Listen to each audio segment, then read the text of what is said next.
दोस्तों, जैसे जैसे हम भौतिक विज्ञान में आगे बढ़ रहे हैं वैसे वैसे हमारे ब्रह्मांड में एक से बढ़कर एक रहस्य उजागर हो रहे हैं। हम किसी ऐसे तारे को जानते हैं जो हमारे सूर्य से 315 गुना अधिक बड़ा है।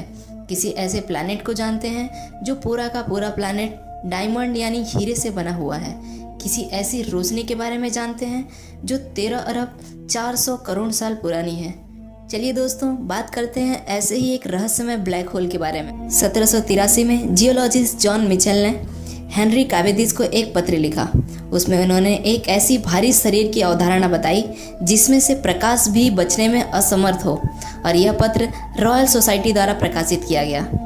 जॉन मिचेल ने ब्लैक होल की कल्पना बहुत पहले ही कर ली थी, लेकिन 19वीं सदी तक डार्क स्टार्स पर इतना ध्यान नहीं दिया गया, क्योंकि तब लोगों की यह मान्यता थी कि प्रकाश द्रव्यमान तरंग रहित है, अतः गुरुत्वाकर्षण पर इसका कोई प्रभाव नहीं पड़ता, यानी ब्लैक होल जैसी कोई चीज़ एग्जिस्ट नहीं होती।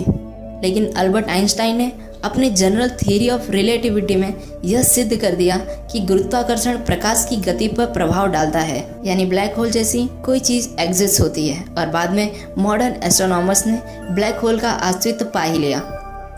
अब दोस्तों, सवाल यह उठता है कि ब्लैक होल कैसे बनते हैं। तारे बहुत सारे हाइड्रोजन एटम से बने होते हैं। जब कोई बड़े तारे का न्यूक्लियर फ्यूल खत्म हो जाता है तो वह इतना गर्म नहीं बने रह पाता कि अपने ही गुरुत्वाकर्षण के अंदरूनी खिंचाव को रोक सके। इसलिए बहुत बड़े तारे सिकुड़कर एक ब्लैक होल बन जाते हैं और सिर्फ उस तारे का गुरुत्वाकर्षण बल ही बाकी रहता है। इतना गुरुत्वाकर्षण कि उस तारे से रोशनी भी बाहर नहीं निकल पाती। हमारे पृथ्वी पर 1 जी फोर्स की ग्रेविटी होती है। अगर इसे 15 से 20 जी फोर्स कर दिया जाए तो हमारे पृथ्वी के जितने भी प्रजाति हैं वो पृथ्वी में सिकुड़ के समाप्त हो जाएंगे। लेकिन दोस्तों, ब्लैक होल्स में तो 1 लाख जी फोर्स से भी ज़्यादा गुरुत्वाकर्षण विद्यमान होते हैं। इस वजह से ब्लैक होल्स में टाइम और स्पेस का एक अनोखा खेल शुरू रहता है, जिसे हम इवेंट होराइजन कहते हैं, यानी एक ऐसी जगह जहां जाने के बाद उस चीज़ को दोबारा नहीं देखा जा सकता।